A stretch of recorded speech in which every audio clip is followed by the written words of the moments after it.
Founded in 1926, Graham Construction has grown into an industry leader known for its commitment, integrity, and reliability. To celebrate a century of success, we're reflecting on the people and projects that helped shape the Graham of today.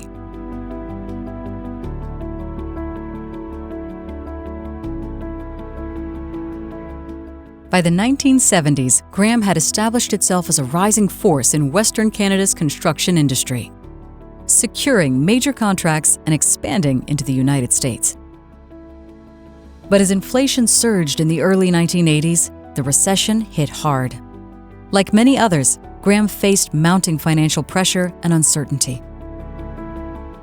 It was good until 83, 84.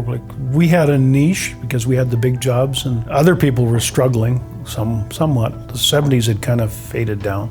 What prompted all of this was the big financial crisis in the U.S. You know, everybody would stop into each other's office, and if you heard anything, get the news secondhand coming out of head office. Are we going to survive or not? Towards the end, I remember taking home all my personal belongings out of the office one night because I didn't know if the next day it was going to be open. And you show up at work, and it is, and well, you got another day.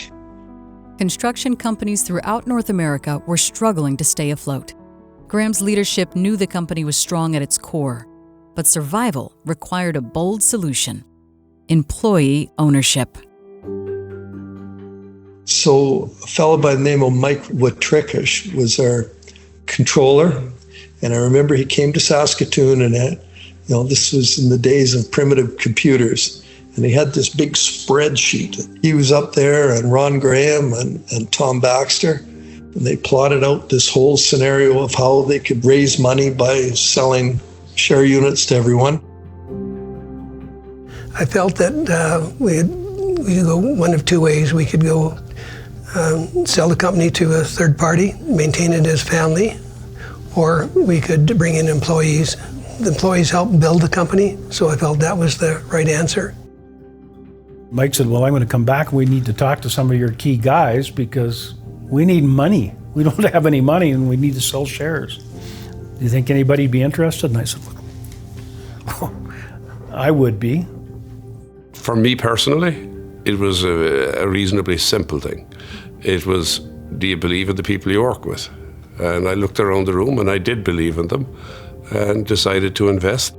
At that time, we restructured to form a Graham Construction and Engineering 1985 Limited, which was employee-owned. Ron put up approximately $500,000, donated the equipment fleet to the company, and the employees put up roughly $500,000. We became an employee-owned company since 1985.